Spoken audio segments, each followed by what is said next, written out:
What's good, everybody? It's your boy RecklessRay Dinero. We're trying something a little bit different.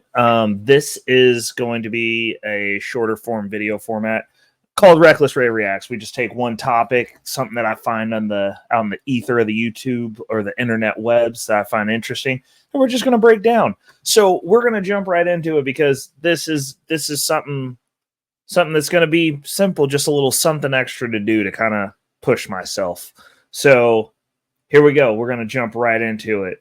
Pulling up, I had a really interesting conversation with some people in the real estate field. I've come to find out that I just really, really piss off people in the real estate field. And it's because I am very logical, very financially literate, and it's really hard to argue with math. And so we're going to take a look at one of my friend's videos, the Miss Jasmine Collins. I'll have a link down to her in the description because I think this video is going to go in a pretty good direction. I had a really good conversation down in her thread after it started off a little bit contentious. But, you know, when people are coming from a industry and like I have opinions on this, but we'll jump into it after we get into the video because I haven't actually watched this yet. I kind of heard like the opening clip and then decided I was going to start doing some videos in regards to where like I break down just a specific point and give my opinion on it in shorter format than what you guys are used to hearing about on this channel. So here we go. We're going to jump right in. Let's hear what you got to say. There is exciting news in the real estate world. If you've been paying close attention to the market, you'll know that mortgage rates have fallen and are at the lowest that they've been in over a year. So if you've been thinking about buying a home or refinancing your mortgage, now might be the perfect time to take action. Before we go any further, I got to give my first thoughts on this. And I love people who put themselves out there. I love people who self-promote. I am really a terrible self-promoter myself. But I do like talking about money. I do like talking about finance. Generally speaking, I am at a higher level than most people about those things.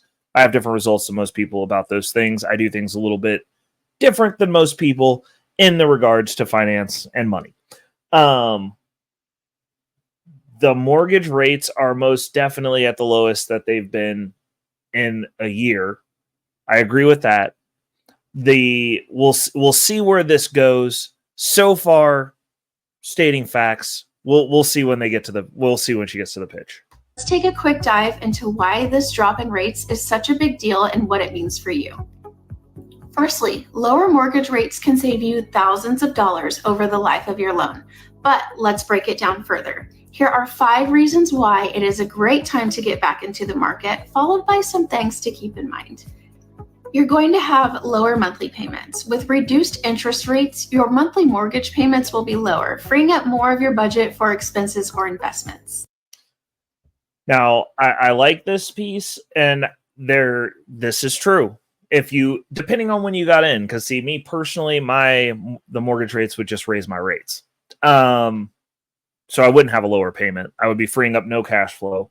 It would make no sense for me personally. Now, when I respond, because like I've been starting to tap in, just like, you know, giving my little 2 cents, because people put stuff in a public forum and then people get like real sensitive about what they put in a public forum, which is super weird to me. But I do understand these people are selling us things. So especially if you're selling something. Like me personally, I put out stuff and I like to have the conversation. I like the spirited debate. My platform's always open for anyone who feels like they're willing to argue math. But, you know, like we're getting ready to bring the live streams back. We'll be back every Thursday. So, I mean, I would love for some of these people to stop by and actually have the conversation, because it's real easy to get your little hot take off in an isolated environment that's on your side of the court. But like, put something on there that's going to be on there for forever, because obviously when these people are dead wrong about stuff, they will go back and delete their comments. I don't delete my videos. But depending, the piece of it that I dialed in on for this first point is you're freeing up money for expenses. And this is where I believe, or investments. Now, over here in the Wolfpack, we already know what we do. We know how we get down. We leverage debt to buy assets. That is the goal. We are trying to shift ourselves over into a position where we are leveraging debt exclusively to buy assets. That's the goal. Obviously, you can run the points game on a credit card. You can have something where it's more protective, got more things in place, a layer between them and your money.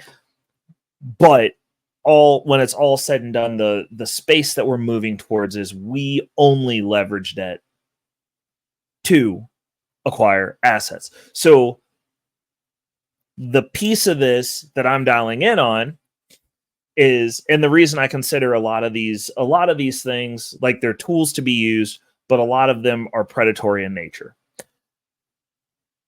is, oh, you're freeing up money for expenses. So you're already tapping into a market that is, they're marketing to the people who are also financially illiterate, who should probably not be using these tools.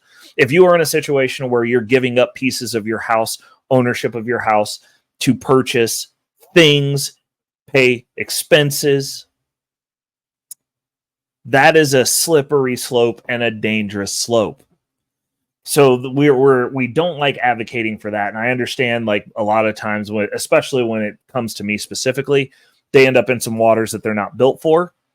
When speaking to somebody like me, because I am financially literate, like, I love the freeing up for investment. Definitely. I'm on board with that. The expenses, I don't know. I couldn't sleep at night knowing that I gave somebody the rest of their house so that they could lose their house to pay for expenses. Because, like, if you're drowning at that point to where you're having to leverage your home again to get yourself out of the mess that you're in, that is problematic. And even with a lower payment and a lower rate and wrapping that into lower interest, you're band-aiding a deeper seated problem, in my opinion. I just, the thought process beyond that is so antithetical to what we preach over on the Wolfpack that, like, that's the thing that I dialed in on. Like, I loved half of it, and then the other half of it, I'm just like, oh, like, I wouldn't even want to talk to those people. Like, they gotta figure something else out. But again, people have to do what they have to do in their situations. And obviously, if you were in this business and you were selling in this business, then most definitely you're gonna dial into that heartstring, because obviously, like, you're selling a product. So kudos for that. It's just, over here in the Wolfpack, we do stuff a little bit different, and we do not advocate for refinancing to pay expenses ever. Like, I don't like it. Your buying power is going to increase. Lower rates means you can afford a more expensive home without increasing your budget. Oh, I hate this too. So this is great. This is a tie-in for me. When I took out the loan to purchase the property that I'm currently in, I took probably a third of what I could have got. And this is one of the things that they do to increase the sale. And I get it. But these are the types of things that we've got to look out for. And that's the reason I titled this video, Your Real Estate Agent and Your Broker Are Right for the Wrong Reasons. Buying the most amount of house that you can get is such a dangerous thing from a financial perspective. And here, let me break down the math on this. You're stretching yourself to the maximum monthly payment that you can have. Now, if anything happens, and I've seen a lot of people, weddings, or if a marriage goes south or a relationship goes south and you stretched yourself to buy more home than you could afford by yourself, and now neither party can afford the payment on the home, and then the home goes into foreclosure because you're bickering and fighting over who gets what, dangerous position to be in. 100% you will be able to increase your buying power, especially if you're at a higher rate and the rates come down, then, like, they're going to be able to loan you more money to get a bigger house. My recommendation, especially if you are just getting into the market, is do not let these people upsell you on what you need, because you have to live in that house. If anything goes wrong, you have to cover that house. Now, over here in the Wolfpack, we do advocate getting your income streams going. We obviously, what we're doing with the high dividend yield portfolio, getting something in place to where that can cover the house. So if anything should happen to you, if the worst case should happen, you will be able to still sustain that home? Like, what if you lose a job? What if you get laid off? What if AI replaces you and now you can't do your whatever job is? What if you get injured like I did and you're on the couch for 2 months waiting to be able to walk again and your job requires you to be on your feet? What about that? Now, this is one of those things that I'm a diehard about because I don't have an emotional attachment to homes. Like, my real estate agent thought I was weird, and my mortgage broker thought I was weird because they were like, you can get more money. Oh, we can go look at this. I'm like, this is exactly what I need for right now, for this phase. I'm not trying to rush things. I'm not trying to put myself in a position to where if something were to happen, I could no longer sustain this mortgage or cover this house or do any of those things. And the area that I purchased in, I am sitting on a boatload of equity right now in a 5-year time period that I've owned this property. It's moving with intention. And if you don't have guidance, these people are going to guide you into the space that most benefits them. And this is one of the things that you got to understand. Your real estate agent wants you to buy the biggest house you can get because they get a bigger commission, bigger cut of that. They get a percentage of that sale. Your mortgage broker also gets to write a mortgage that's larger, and they're going to want you to get the most money out of them that you can. They called me as hard as it was to get a loan during COVID, because they did have to do a check the day of closing before they would give me the money as I was on the way to closing, which almost made me late for closing. Because they weren't sure if people were working, people were doing everything they could to get into a home and then losing those jobs or getting laid off. So I get it, but they really ran me through the ringer when it was time to hand over the money. Because obviously me being a single male and buying a home by myself, people would throw in skin tone. Apparently we're supposed to be victims about that stuff. But the reality of it is I am anomalous in the sense that I could buy a home by myself. My credit was good. I had the cash flow. I did all the hoops and hurdles to get the money that I needed for the closing. And to be honest, they were double checking because it was at the beginning of COVID. Apparently everyone was getting laid off. Everyone was being forced to shelter in place. And then you got this guy who, while everybody's running out of the market screaming, oh, we don't know what's going to go on, don't buy a house because you might lose your job. I knew I wasn't losing my job. I have a trade skill, and I'm pretty well paid for my trade skill. And the workload's consistently there. And I could basically go into any market and they have a need for someone with my skill set that has the level of the skill set that I have. So they checked and rechecked and double checked. But before it got to that point, they kept trying to make me borrow more money. Actually, they didn't try to make me. They're not that pushy. They just kept reiterating throughout the entire process. Well, you could get more, and like you could go look at bigger homes, right? My real estate agent was on board with this. They were the same in lockstep. Like we could go look at some other places. Now, I'm the type of person, this is the way my brain works. I bought the first home that I saw, that I went and looked at. The first home that I went and looked at was the house was a townhome that I wanted. I went and looked at it. Things kind of got shaky with the negotiation. And so I went and found a backup property that I was also ready to move on. So the first two places my real estate agent took me, I'm very efficient in everything that I do. The first two places I looked at, I was like, I'm buying one of these. And I ended up with the very first place, but that was after I put in an FU offer. And what an FU offer was it was like the most lowball, I don't want you to sign this offer that I could muster, because I like the second place too. And to be honest, the second place was a little bit bigger. I just, stars aligned. I got the first place I looked at. And that worked out for me. But one of the things that I did not do, since I did make this transition from renting to owning with intention, was I knew exactly what I needed. I knew exactly what the qualifications were. I knew exactly what I wanted, and I knew exactly what I was going to spend. And it wasn't the maximum of what I could spend. I've seen a lot of people wreck themselves in my personal life in this city, of people who bought the most that they could, and then things fell through with their roommate, their spouse, their significant other, whatever. Stuff goes awry. Next thing you know, you can't manage the place by yourself. Neither of you can, and you end up losing the place. I've seen places get foreclosed on like that. I've seen people have to short sell through a divorce like that.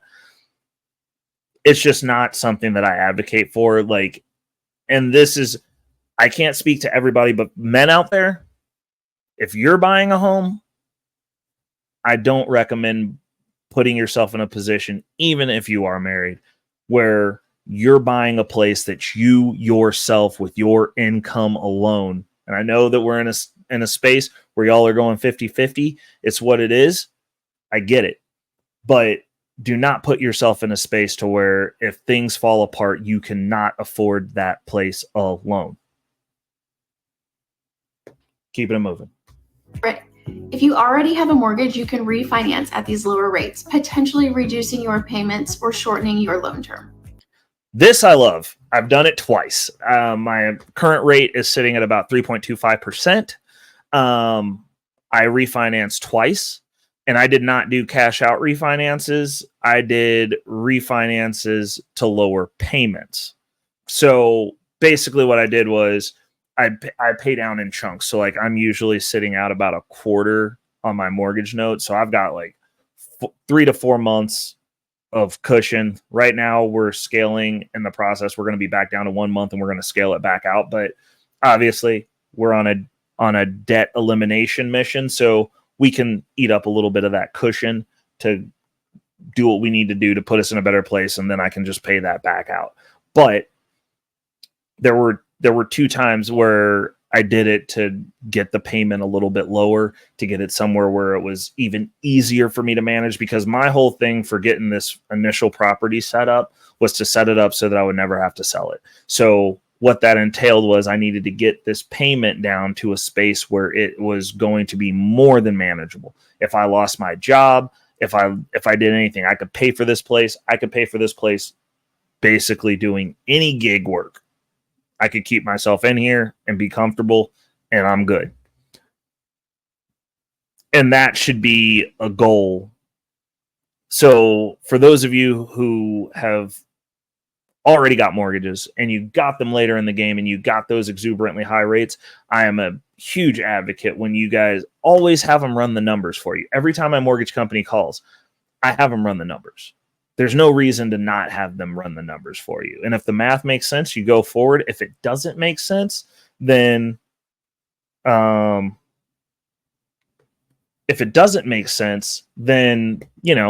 it as it is.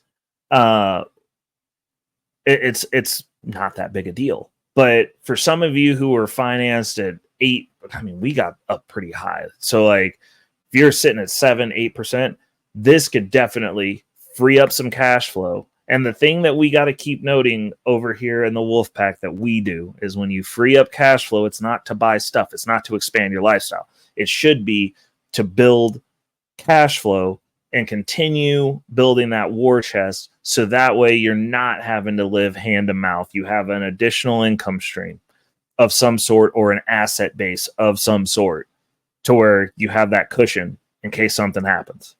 But I definitely agree with this. I've done it myself. It's some paperwork and, sign off on a couple of things and keeping it moving. Like me personally, I haven't done a cash out refi.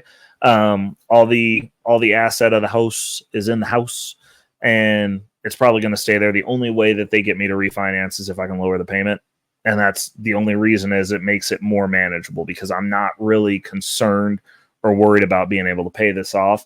Because now that we've gotten our high income portfolio is starting to hit some thresholds, we are already over the mortgage note. So like I could, and at this juncture, pretty much every month pay out what I needed to cover this house now, which is awesome. Keeping it moving. It's going to be a competitive market. With more buyers likely entering the market, you might see more competition, which can be beneficial if you're looking to sell your current home.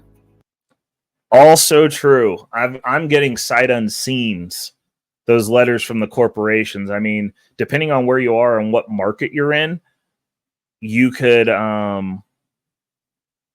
potentially see some of the corporate buyers, like the property that I bought, it's townhome, very walkable area, very near all things in the metropolitan area, and it's a very sought after area, and the prices have gone up, and like they're running these prices to where they're not really within grasp for first time buyers.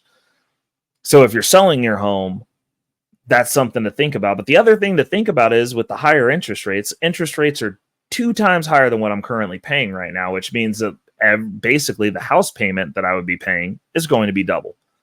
So for me to move into to sell this and get a different place, I'm just walking into a higher payment that's going to be harder to manage.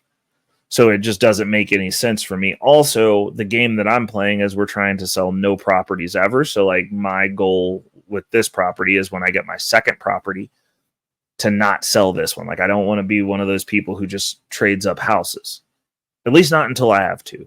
Then we can consider trading up one. But like I got to have another property first. And it's going to have to be a grip of money to get me out of this place. But for those of you who are looking to sell or looking to upgrade, if you're sitting on equity, because I mean, a lot of us are sitting on equity, so that technically could turn into a wash because I'll have much more to put for a down payment if I were to upgrade to a different housing situation. I don't want to do that. I like this place. I like the area that I'm in. I like the proximity, but it's something to definitely think about for those of you who are looking to upgrade. You got a family and you bought at the beginning of COVID. You're probably sitting on a pretty good amount of equity right now. Could be an option. And pro number 5, economic stability. Lower rates can indicate a stabilizing economy, which is a good sign for long-term investments like real estate. Jasmine did a good job with this. Now, number 5, I do not necessarily agree with from a macroeconomic perspective. I mean, I get it in the sense of like mortgage and real estate, like they have a narrative that they're spinning. And this is why I say they're right for the wrong reasons, because I am an advocate for people buying homes, even right now, and I tell people all the time, it's just a math equation, but there's a variable, and we're going to talk about that for the end of this video. These are not going to be short form videos. These are going to be as long as my regular videos. I'm just looking at that and I was like, well, I took all that time to say that these were going to be shorter. I'm sure some of them that only have one point will be short, but these ones, like what Jasmine put together, which was very informative, very useful, definitely a good call to action on it. I like it. And I'm not good at making those types of videos. So obviously you're going to just be talking to me for about 15 to 20 minutes and we're just going to break it all down and mine it out, because I just sit here and mull over my thoughts into the ether with you guys. So I don't think that lowering interest rates is a sign of a stabilizing economy at this point. It's not. They've overcorrected by raising the interest rates. They're lowering the interest rates because that overcorrection is crashing the economy. And then when they lower the interest rates, because the home prices have yet to drop. These are facts. My home price has yet to go down. Period. I mean, over the long term, it has not competed with Bitcoin, period. But like when Bitcoin's going down, my house price is still eking up. Like I'm just saying, like in those short windows. But the home price, just like Bitcoin on the long term, the home price has been consistently just going up, which means that like we really, when they raised those interest rates, it really didn't do that much because people really weren't the ones buying these houses. And it's not necessarily all homes. It's in a lot of them are in the everyday first time buyer market that are going up, but you're also seeing that wealth transfer from the older generation to the younger generation. So high dollar homes also going up because people are interceding, and it's not those kids buying it themselves. Their parents are helping them buy the homes. People are tapping other people to help them buy the homes. You know, one of the reasons that I purchased the way that I did is I don't have a rich family, but I didn't have anyone help me. Like I bought this by myself. Every dime that went into this was my dimes. Nobody helped. There was no, here's $1,000 from the parents. Nothing. because they ain't have nothing to give me either. So there was no opportunity for that. But you have all these older people who've established themselves that are wealthy. They're helping their kids buy homes. They're buying their kids homes. They're setting, which honestly I think might be a setup for failure. I mean, if those kids get laid off and they can't manage it, like now it's falling back on the parents again to like maintain that home. But I don't see them lowering interest rates as the economy. They're like, oh, this is fixed. Nothing's fixed. People are still actively getting laid off. The jobs market came back, terrible numbers, abysmal. Lowering interest rates isn't going to necessarily fix that in the long term. It might fix it short term. It's going to be great for me. It's going to be great for asset holders. It's going to be great for those of us who are financially savvy. The people, those of you in the wolf pack with me, frothing at the mouth. We're just waiting because I'm getting cheap money now. I have access to cheap money now. I have access to cheaper money than the mortgage rates now because we've positioned ourselves. Go check out Future Financial Strategies. I done give the game over there. I done told you guys the plays. I told you how we do it. Just have good credit and do the things. There's plenty of tools out there for us.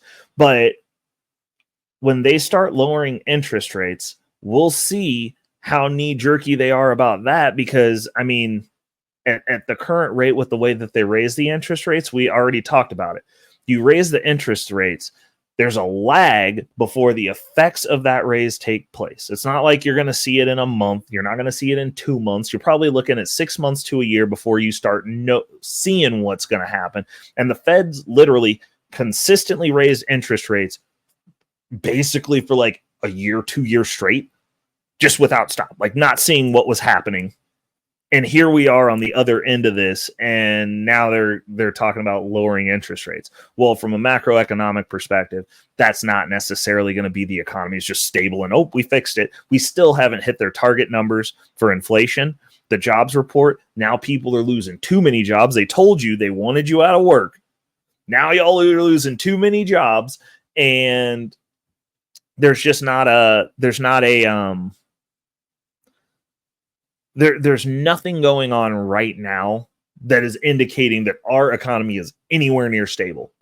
It's good news for those of us who have assets and have money that they're going to lower interest rates. For the rest of you, I don't know. Because the Fed only has 3 tools. They can lower interest rates, they can raise interest rates, and they can print money. They've used the heck out of 2 of those tools, the printing money, which devalues your dollars, raising interest rates, which was supposed to bring down prices of homes, but it didn't because people weren't the ones buying homes. And here we are. Like we never saw the homes price drop because generally if you have higher interest rates, house prices go down and it kind of is a wash. It balances itself out. House prices have consistently gone up. Interest rates have also consistently gone up. When interest rates go back down, house prices are going up. Just so you know, like it's going to further increase inflation. And I think we got down to what they said 3.5%. Well, now it's going to skyrocket back up, and we never hit the 2% target that they had. Like we're going to have to start making some hard decisions because the issue is we've all been dealing with a free money / almost free money environment. And it's not necessarily that raising the interest rates made things like actually jack something up. It's just the markets are not used to having to actually be financially literate, actually having to compete because they just keep getting given. It's learned helplessness. These markets, they've learned to be helpless. Interest rates as they are not high. They're high for me because I already have a loan that's well below that rate because I got money when it was darn near free, almost free. So now for me, being in the market already, it is, I'm like, oh, that's high. But it's not high historically in comparison to like any other bad time that we've had that involved money. So the reason I say that your real estate agent and mortgage broker are right for the wrong reason. The wrong reason is they're going to the dog and pony show that they're going to give you. They think everybody should own a home. Should everybody own a home? I'd say yes. And this is why. I do agree with them. I think that getting into home ownership, if you can, is important. And the reason is, as I said on Jasmine's post, we are in a state where they are creating a renter class of people. And how they're doing that is BlackRock is buying up a lot of the starter homes, a lot of them. My company, we did some townhomes out in one of the surrounding areas of Kansas City. Shawnee, if you would. Actually, it might have been Merriam. It's like Merriam, Shawnee somewhere. But it's like it's a group of townhomes that are on the edge of a really high-end neighborhood. It's $1 million and up homes. And these townhomes were, at the time, $500,000 a pop. That's a townhome. And the reason that they priced them like that was so that BlackRock wouldn't buy them, and it would disincentivize commercial renters from buying those homes and just renting them to people, because they didn't want renters on the edge of a well-established, wealthy neighborhood. But they wanted townhomes. They wanted something smaller for people who didn't want to maintain those big old houses. BlackRock has a backstop of 20 years for each home that they've purchased. That means that it can just sit there. So when they put in a crazy high rate and people are like, oh, no one's going to rent that, it's too expensive, they just sit on it and wait. So if you think they're going to have to dump those onto the market, they'll have to dump them in 20 years. Think about where you'll be in 20 years. I mean, maybe you'll be able to afford it at whatever exuberant price it is then, for a first home. So a lot of people are going to have to skip an entire segment of homes. Like, you're just going to get into homes. Like, you're buying houses in expensive neighborhoods with HOAs where you got to do a bunch of stuff. And those are the options that you have for your first homes. And then that's going to be probably about like $350,000 to $400,000, and you're going to have to figure out how to save that up. So yes, you should be in home ownership. And the reason is, the other caveat to this is, most people, not anyone I know in my immediate circle of influence, but most people, their rent's going up a lot every year. If your rent's constantly going up, people aren't getting raises. They're not getting raises that match inflation. And the rents are exuberant and going up multiple times. I know multiple people who had to move 3 times over COVID during the lockdown. Multiple people. Most people are living hand to mouth. Most people don't have $400 to deal with an emergency. Now, not us over on the Wolfpack. We don't have to worry about that. But most of these other people out here are literally the financial walking dead. Like, they're just bodies that are going through life, and they're renters, the majority of them. And the rent just keeps going up. If the rent's constantly going up and you have no stability, you no longer have stability in the rent that you pay to keep a roof over your head. How are you ever going to save up for a down payment? These are the things that we need to talk about. And so and I normally say, if the rent's lower than your mortgage payment, then you should be renting and saving until those numbers make sense. Me personally, I had a place that we were renting. Rent was super cheap. It was like, I think it was, or the rent. Yeah, it was like, I think it was like $650 a month, but we had like stupid high utilities, but the rent was $650 a month total. And there were 3 of us living there. So it was just nothing. We just all lived there and saved money. We had 2 out of the 3 people. Well, 2, and then we kept cycling roommates for one of the rooms. But 2 of us actually segued into buying properties, because the whole premise of living there was it was super inexpensive. The rent was split. Nobody had to pay too much. And we just kind of saved money, and everybody was just stacking paper while we were there. And as soon as they were going to getting ready to raise the rent, I moved. I was like, no, Nope, I wasn't going to do it. The issue now is even if the rent is a little bit higher, and I'll tell you this straight up, as a homeowner, one of the things that they don't tell you, actually, let me go ahead and get big here. One of the things that they don't tell you as a homeowner is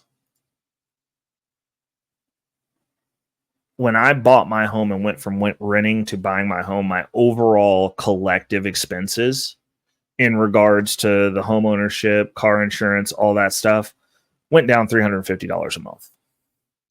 So it's one of the things, and I don't understand why more people don't talk about that. Like, it's crazy. Like, that group discount is for real. Like, just so y'all don't get it twisted. But yeah, my overall expenses in the home and auto segment, because I always have full coverage. If those of you who roll around with liability only, more power to you. Like, I always keep full coverage. If somebody hits me, I got to be able to make sure my stuff's fixed. Also, I'm older, so I don't have to pay that much for full coverage, generally speaking. Like, it's not like I'm 16 anymore and like it's like super stupid expensive. Actually, it still is super stupid expensive, but I can pay it. But the point of the matter is, it was a $350 lop off on my monthly expenses just from the insurance standpoint. So that brought my expenses down a great deal. And I'm pretty sure it would have been similar or the same if I was just doing liability insurance, because that would have went down too, because it's part of the group deal. And like, insurance really wants to give you a group deal. Like, it's wild. So there is that. So like, if it's within $200, you might want to start looking at seeing if you can get your credit and get your stuff in order to get that down payment to get into something. The other thing is, while most of you are moving over COVID or worrying about your rent or complaining about the rent going up $200, $300, $400 a year, whatever, $100 a year. I mean, most of you don't even have that. It's $100 a month, like every year. So while you guys were fighting with that, my collectively, even with the refinancing, collectively, the mortgage expense via taxes, because that's the variable those of us who own homes have to deal with, have gone up over the past 5 years, $150 total. So let me bust this out here and do the math on that. 15 divided by 5. So that's $30 increase a year on average. And the bulk of it, I think, was year before last. We got hit with like a noticeable, like, hey, this is readjusting, and like your rate went up because of taxes. But average over that 30 years, because it didn't go up $30 consistently every year. It like goes up, it like varies, because like sometimes they lower taxes and then it goes down. But in the past 5 years, $30 a year total, which for those of you who want the math on that, divide that down into renter speak, 30 divided by 12, that's $2.50 a month. Not $100 a month, not $50 a month, not $400 a month, not whatever they're charging when they buy your buildings out and like retcon your contract immediately and you got to move. $2.50 a month on average. That's averaging the whole time. So the reason that they're right is, getting into home ownership, there's two main benefits that I've seen, and that's the collective for the person who buys the home, collective downing in expense from the insurance perspective, like that's freeing up cash flow as well, which actually offsets not renting at that lower rate. And a lot of times, and like honestly, it freed up excess rent, because it was like, because like it came out to where I was like a couple of $100 less overall. The second thing is stability in the payment every month, because like you got to come up with the money to live somewhere every month unless you live at home, period. So with that said, you should dial in to the fact that being in home ownership situation, like you're going to pay rent anyway. Your rent keeps going up. It's varying wildly every year because of inflation. And just plain and simple, people want to make money, and a lot of these places that you're renting from are getting bought up by corporations. They're not owned by somebody you actually see or know. You see the management team. They're owned by interests outside of the country, and they are squeezing us for everything that we are worth. Also, it's going towards nothing. And I understand that the first few years, you're not getting any equity, whatever. With your mortgage, like me personally, I kind of pay it down a little bit faster than normal. We got some other stuff we're getting set in place, but once we dial in on this mortgage, it's going to be gone. Lickety split. I've already got a plan in place for it because we move with intention. But you have to pay that rent every month, and it goes towards nothing. You're not building any type of equity. You're not getting any type of tax write-offs for paying rent. You're building up somebody's equity, and you're giving them all the tax write-offs paying rent. Also, you're being boxed into a class that you probably don't want to be in. And I understand all the financial gurus out there. I'm not a guru. I'm just a dude who tests stuff with his own money over here, and we talk about it. But at least if you're renting, you're building something. The gurus are telling you, oh, you don't want to be tied down, as though everybody's flying across the country next week.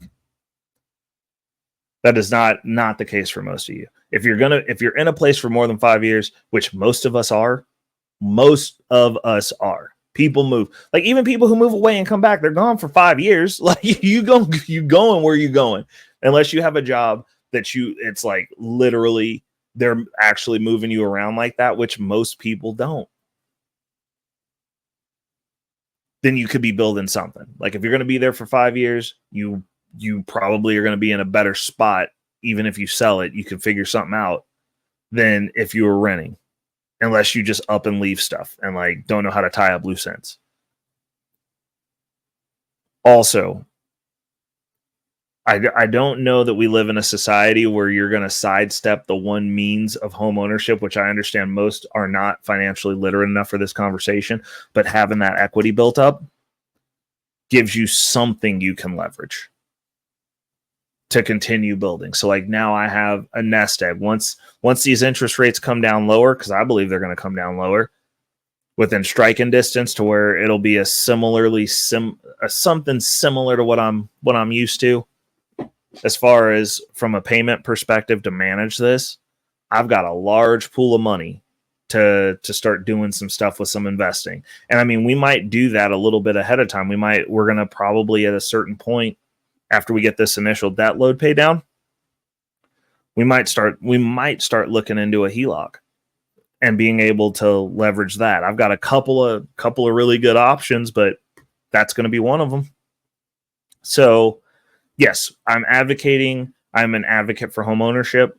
I think financially, if you're moving with intention and moving with an era of financial literacy, it can be a great tool in wealth building. I don't know any wealthy people, and I know quite a few that don't own homes.